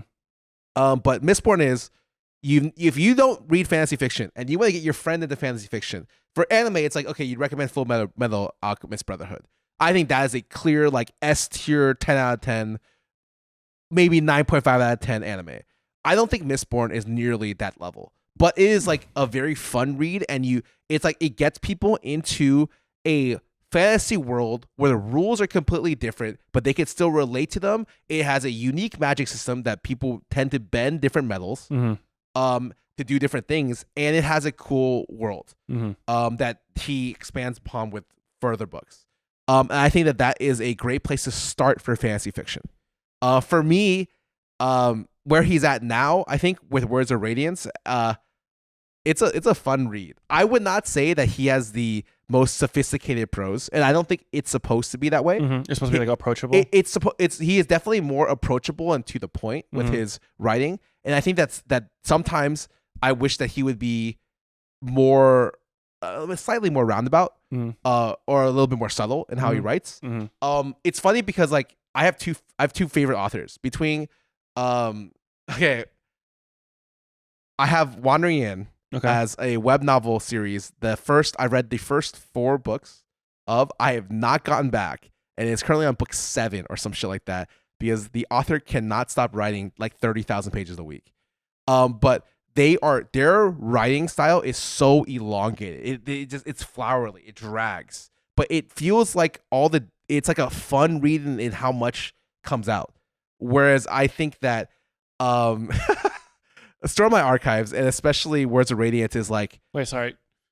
Words of Radiance is a book in the Stormlight Archive series? Yes, it is the second book. Okay. And I think that's the book I just finished, and it is his best work so far. So would you recommend just jumping... Like, if I have read fantasy fiction in the past, do you think I should just jump straight... Like, do you think that Stormlight Archives is the better series? I think it is a way better series than Mistborn. Should I just go straight into it If you jump straight into the first book, I think the first book is good. Okay. It hooks you... near the later half of it. I think it does a good job at kind of digging in. Can you give me an elevator pitch on what it's about? Oh, okay. It follows a couple main characters throughout the series. I think the one that gets most talked about is Kaladin, who is the main character, who is without spoiling a lot of this stuff with you, something happened in his past, and he's been marked as a slave, and he gets sold to this army to work as a bridge runner.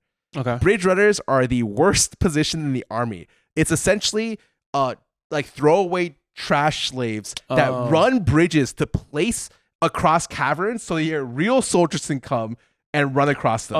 And they also act as a distraction. So the enemy archers waste their arrows on the bridge runners, kill them, so less of your main trained soldiers die. So they're literally fodder. Yeah, they are as fodder as that could be. And he is trying to find and regain his like honor / love of like his ability to find reason in what he does, because he goes from nothing matters anymore, I am a shell of my former self, to like finding small ways to make life meaningful amongst his bridge crew. He starts like organizing, becoming the leader, and then essentially doing his best to make sure that they all have direction, and he saves as many of their lives as possible, and works his way from like a bridge crew to upwards to doing something way more in the vast scale of the army and why they're there.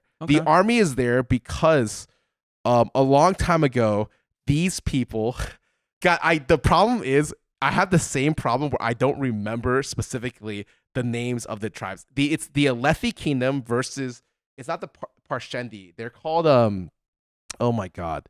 They're whatever these people. I think the name is not are on the plains. Yeah. What happened was they agreed to a alliance, and during their like alliance party, they essentially, an assassin was hired to kill the king, and then this sparked the war that is where the current like entire novel is essentially based around. I see. And so that's essentially the elevator pitch, is that there is this world that is essentially happens after like most fantasy fiction, this story happens years after like major wars, and a lot of history is lost. And so as you start slowly uncovering the history of what's happening and trying to prevent a future big bad thing, you're seeing essentially the life of a bridge leader, the king's main right man on top of the army, and how everything links together in kind of a great way. It's it's essentially the accumulation of, I think, his writing to be able to come together with a grand story. What's interesting is that he as in Brandon Sanderson writes and is everything in his own universe called the Cosmere. All of his books are spanned in the same universe, from Mistborn to Stormlight Archives to, I think, Warbreaker. I read that. Everything is like a different fragment of his own universe, and so it all sneakily comes together in like interesting ways. Not sometimes they don't even come together in ways that really matter, but it's just cool that you see like Easter eggs here and there. I think that he is very, very good, and I know I did not do a great job selling this. Honestly, I think you did a good job. I am interested in reading it now. I think it's hard because like you want to get into like the details that make it really interesting, but Yes. I think you did explain it enough in a way to set it up for making me want to read more. So good job. I think he does a good job of, especially of like hooking you a little bit into like, oh, what's that? This happened, and you being like, okay, I have to find out what happens next, and eventually he just keeps leaving these like breadcrumbs, and it accumulates into like a really great scene. A really great scene here, a really great scene there, a really great scene there. And like it's obvious what he's doing, but as you're reading it, you're okay to follow along as he's planting the bread trail crumbs, and you're like, okay, how does he make this all come together? And I think in the second book he does a great job. So there's like a very successful, satisfying payoff. I think absolutely. Okay. I am excited to see where it goes. I can't believe he's gonna write like 10 more books. It is quite crazy. I think that in terms of epics that I've read, I don't know if it's better than I was gonna say Game of Thrones. Mm-hmm. Technically, that's not an epic. Mm-hmm. Wheel of Time or Malazan yet? If I remember correctly, it's been a while since I read Malazan. I think Malazan books 3, 4 were crazy, but so far it has been the best thing I've read in a long time. And I think that is awesome. I'll put it on the list. Very awesome. That sounds. I mean, I'm going to be flying to China beginning of next month, so I do need a couple book recs to tide me over. So I'll check it out. I will be gone to China. Why are you going to the motherland? I'm Scarra, I'm visiting your motherland to spend time with Anita's family in China that lives in China. Oh, yeah. I was gonna be like, hey, can I tag along? But now I mean, you could if you want. We'll be in a city near Shanghai. So I did not want to. That third wheeling you to is not. I'm good. I'm not gonna lie. I'm a little scared because I have to take a connecting flight within China to another city in China. So I'm a little stressed because I'll be solo tripping that part, and I'm a little stressed that I'm gonna not be able to navigate my way through a Chinese airport. But I heard that everyone in China speaks, or like there's a lot of English speakers in China. I haven't been to China in over 20 years. The English in China is like really good. I just tend to stress over things like that anyway. It'll probably be fine. It's especially if you're in the major, like Shanghai or any of the major cities, you will not have an issue. Okay. Especially during the airports, you will not have an issue. Okay. Yeah. Wait. Hold up. If you're going to China, okay. Huh. I'm missing Paris. I'm missing Paris. Our mutual friend and my roommate Broden and his boyfriend band Julian. Yeah, boyfriend Julian ended up. So they're a music duo called Temp Love, and they're doing the song for Champions for Valorant, and it's their song that plays when you buy the Champions Vandal this year, and you get the final kill, you get the kill finisher, which is fucking cool. They're going to be performing in front of 20,000 people in an audience in Paris, which I think is insane, and I'm going to be missing all of that because I already planned a trip to China. I'm going to be missing that because I told them that I cannot travel back to TwitchCon, and then potentially travel to China the next month, and then travel back to Paris the next month. I told them if I get sick one more time traveling, I'm gonna be very upset. Yeah, no, it's actually very interesting. So, what city are you going to? Well, I forgot the name, but it's near Shanghai, and it's where Anita's mom is family is okay. from. I don't know if Guangzhou. Oh, it's Guangzhou. Okay. Wait. I think it's no. Okay, Never mind. well- Reel it back. Anita watches these and she's gonna be like, "You don't remember where my mom's family's from?" Honestly, that's valid. I'm so sorry, babe, but it's near Shanghai. All I know, or I want to know about this is, I heard Anita can speak Korean, and I'm assuming she speaks Chinese. She speaks Mandarin, Korean, Japanese. So while you're overseas, she speaks all the languages. I'm fucking. What do you speak? I speak Japanese, which I don't even. Have you seen the Japanese fucking TikToks? What? Dude, okay, Anita showed me this shit, and it was the worst thing I've ever seen in my entire life. It's basically like it's a TikTok of like 10 people in a Discord call, and they're all speaking like Japanese, but in like a very stereotypical anime kind of like way. It's like, but then it's like gibberish too, so they just like mix in together just like random phrases like "Anata wa sensei ramen Tokyo desu ka?" Blah blah blah. So it's just like 10 people in a call speaking like that. And Anita thinks it's the funniest fucking thing ever. And there's a version of that that's like Korean. There's a version of like it's in a bunch of different languages. Anita thinks it's the funniest shit in the world. And every time we're like lying in bed together and she's watching and I hear it, I like shrivel up and die. But yeah, Japanese. So you're fluent in that. No, I'm not fluent in that. Did you practice any Chinese before you went? A little bit. To impress her parents? So I'm going to be starting Mandarin classes. I was gonna say we got like what you're gonna like. I'm not. There's no pressure, you know. Okay, to be fair, no, there's nothing. I got. Nothing. I was gonna say she. I got nothing. Her Korean's pretty good, right? Her Korean is better. She says her Korean is better than her Mandarin. Aren't you Korean? Last I checked, I think. So is her Korean better than yours? Oh, absolutely. Well, okay. Anita says that there are some things I understand better, which is like kind of like. Okay. Casual speak, like household speak, stuff you would like talk about with your parents that she doesn't fully understand because she was only taught like classroom Korean. So like I understand where she's coming from, but I think in a scenario where we're supposed to talk to a person in Korean that's like not our family member, she would have a much better time. So if you met BTS, she would be the one speaking. I mean, yeah. I mean, no, probably me because I wouldn't freak out as hard as she would.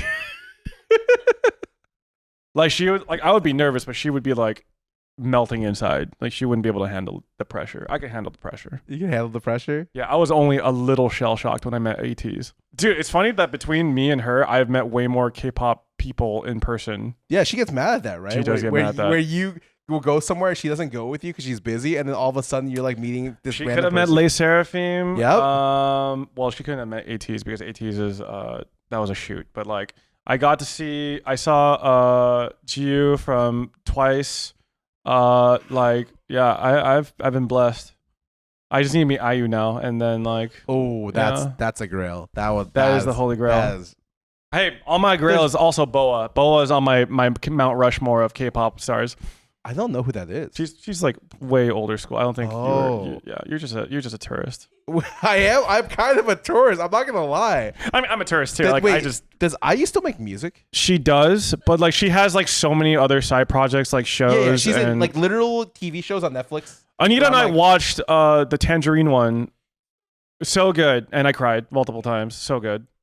And I heard she's a good actor. She's a good actress. She's really good. Like you wouldn't know what. Like IU is very talented in that like you wouldn't know what her main thing is because she does everything like well. You know what I mean? So that's all. Hey, jealous. Must be nice. Must be blessed. She's sometimes like people are just blessed by God. You know, like you're just God's favorite. And it's obvious. For example, this striking figure right here with this beautiful merch that you could buy at the link below. So, but yeah, I can't speak Korean. That was the whole tangent.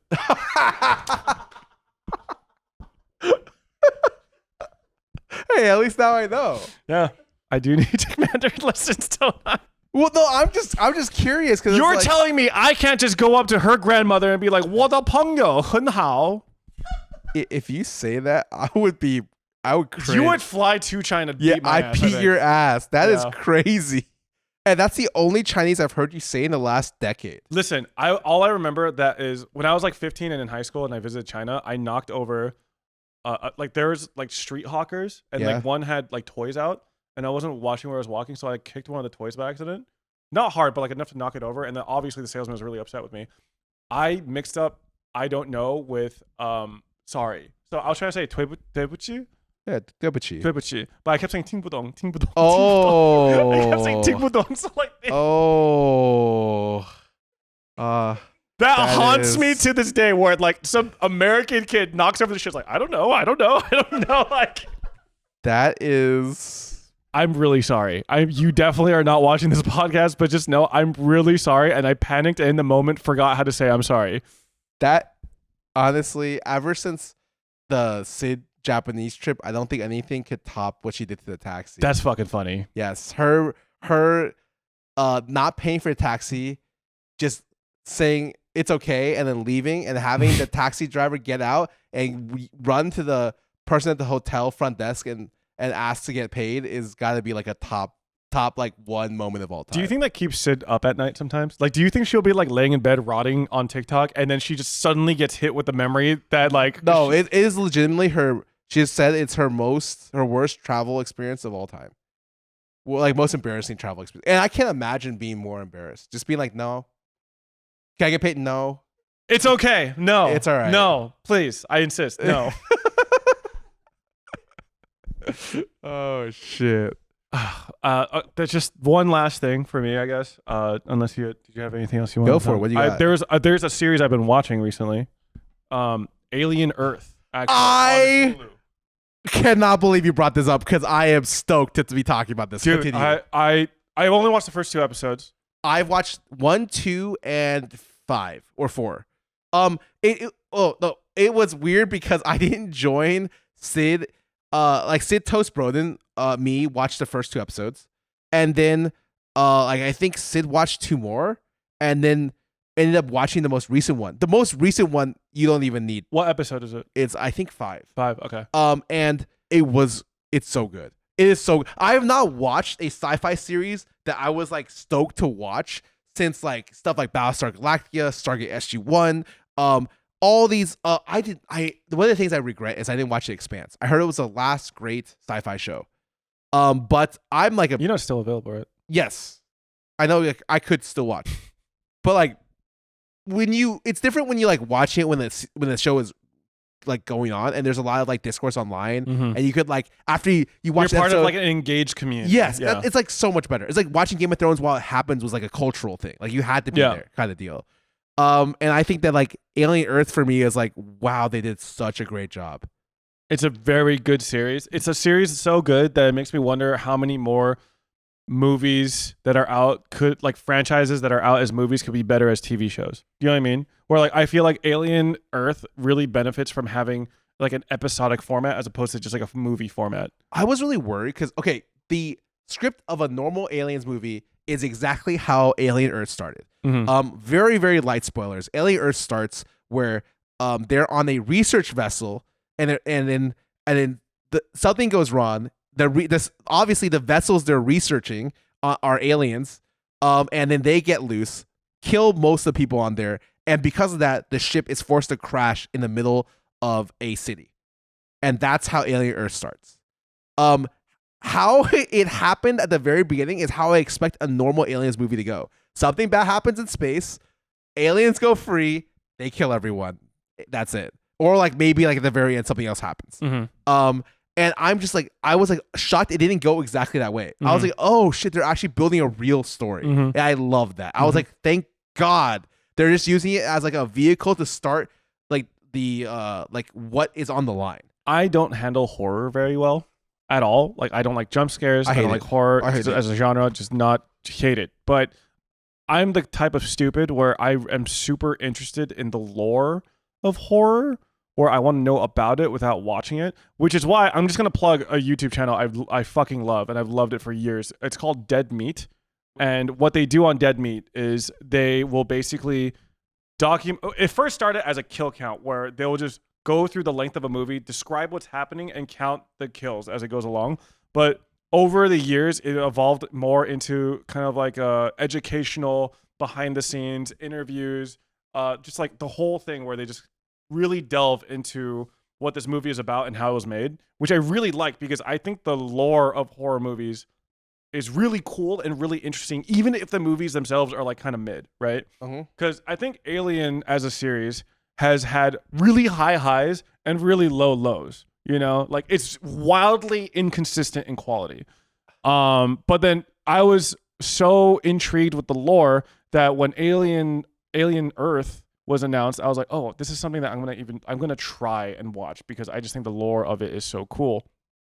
That yeah, I think that the horror aspect of Alien Earth is not super emphasized just from the episodes I watched, but it is like it's super atmospheric. The characters are very well acted. The story is really interesting, and what I really like is also that it's not just the xenomorph that's in the show. It's a variety of monsters. It's a story about humans, yeah, not a story about aliens. Yeah, and I think that is the best part because the two main actors on the first episodes, I would say the two stars, are this super egomaniac multi-billionaire, which the actor, whoever plays him, did a great job. They are so good at their job. They are probably like a super billionaire maniac. There's no way. It's so well acted. And then there's also the actress who works with him tangentially, without spoiling the story. She phenomenal actress. Yeah. And I think like those two hard carry the first two episodes and do a fantastic job. Yeah, it's just really good. They kind of succeeded where the new Jurassic Park movies failed, where it's like Jurassic Park, we want to just see the dinos, but it's just like a human story. It's like Godzilla and Jurassic Park, where we want to see more of the monster, but then we just get a bunch of shitty human stories. But then Alien Earth is like, oh, the human stories are actually really intriguing, and the aliens on top are like really cool too. I like it in the fact that the aliens don't like bait you for 2 hours. Like, if it's a 2.5 hour movie, usually what happens is the aliens bait you for the first hour, 30 minutes. Like you see them from the shadows. You see like a tail. Yeah. You see like their a little like glistening their like, silhouette or something. Yeah, the silhouette. And this one, it's like you see them.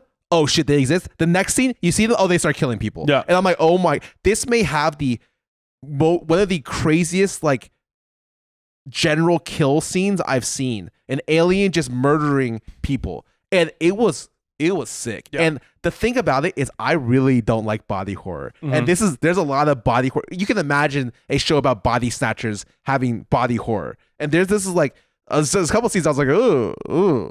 But like even with that, I'm so intrigued because I'm like, oh, they did such a good job. I think they also toned down like the actual graphic violence of the xenomorph killing people, like in the opening scene. It's still very violent, but like not nearly as gory as some of the previous Alien movies have been. Yes. So I think I would say that it's manageable in comparison, but still quite violent. I really want your opinion when you get to the most recent episode. Because this is a slight spoiler, but it does not matter. It was perfectly fine for me to watch out of order because it is the beginning of the first episode. Oh. So they flash back. Flashback. Oh, what happens on there? So the entire time, like, you don't know because the way the first episode is structured is like the crewmates are alive, super abrupt, and then you see flashes of horrible things happening, and then you see the scene where it crashes. Okay, but then in the fourth or fifth episode, you see the flashback that tells you exactly what happens on the ship and the way it went down and everything happened. And I'm like, this is cool. That's why, again, it gave me like Lost vibes. And I love Lost. Lost is one of my favorite shows. Before when they went off, one of the best finales in television. When they went off the island, it was kind of bad. And they have to go back, Jack. We have to go back. And they went back, and it was anyways. So it like they had like great vibes. The flashback vibe, I was like, oh shit, they did a great job with this. Like it is the best sci-fi show I've seen in a long, long time. I would heavily advise anyone to watch it. I would highly recommend it. I'm with Peter here. Yeah, really good show. I mean, I've only watched 2 episodes, but I am now even more excited to just go back home and watch it. Yeah, it's something that I don't think Anita inherently is interested in, but I think I might push her to maybe watch it with me. Because the last couple things I've recommended to her, she fucking loved, like Ichi the Witch, right, babe? And final thing, and this is the last thing I promise. Demon Slayer, the movie, Infinity Castle, just came out at a Western release for the first time, I think last week. Yeah. I was not invited to that, so I did not go. But if I was invited, I probably still wouldn't have gone. So who cares? I don't even care. I was invited, but I'm watching it with Anita tomorrow. So And Good boyfriend things. I've heard nothing but great. Can I come? No. I've heard nothing but great things about it. I will be watching it without my girlfriend, with someone else, With your boyfriend. with a couple people, probably my housemates. And I can't wait. I've heard only great things. No, you can't come anymore, Scarra. No, but it made like 33 million, I think, so far. Last headline I saw. Every Demon Slayer movie like breaks numbers in the Japanese box office, and I'm always like, damn, they really love Demon Slayer over there. Dude, I mean, this is because they animate the shit out of that bad boy. I swear the movies are the best part about Demon Slayer. I would say for me, I didn't like Demon Slayer the anime. I watched the first 2 episodes, dropped it. Didn't go back until I watched the I would say Hell Train, Demon Train. And the Mugen Train was an incredible movie. I think that is, and in the story, I think that's the arc where it gets good. And then from there, the next season was just all gas, no breaks. I sat down with Yvonne. I watched like 8, 9 episodes, just banged it out. And I was so impressed. I think it's like the epitome of like the visual spectacle. Like, it's just fun to watch. Yeah. Yeah. It was incredible. And Yeah. so I think their movies are like, you should, if you don't like Demon Slayer, just watch the movies. You don't need backstory. They will tell it to you. They will tell it to you during the movies. I think the first movie I watched, Mugen Train, you did not need backstory. You could just watch it. With Rengoku, he's sick. And then I'm assuming for Infinity Castle, they'll give you the backstory, and then you could just watch it. The Demon Slayer story is not so fucking complicated and deep that you really need backstory to watch it. So if you want to just watch the movie just so you could be part of the visual spectacle, I think that's fine. You probably will just miss out on some of the emotional beats. Yeah. A little bit, but like even then, it's like still like, I think you'll probably enjoy it. But like Demon Slayer, it is yeah. so it is a feast for your eyes, from what I understand. And there's not much animation. I mean, animation keeps getting better and better, but this is like one of the things you watch for how beautiful it's going to be. Yeah, it seems like I feel like the best way to watch this would probably be in a theater. So you should probably watch it in theater. But yeah, on that note, I'm going to do one last plug for Scarra's merch because he hates plugging his own shit for some reason. So please make sure to buy Scarra's merch. It is incredible. Some of the best merch I've ever seen. I will be stealing this 1-of-1 copy. It is available. We have the link in the details, the info below. And please make sure to like and subscribe if you enjoyed this episode. And comment your rage bait takes. Comment your hottest anime/manga takes because we would love to see what you have to say. See you Until guys next later. time. Bye.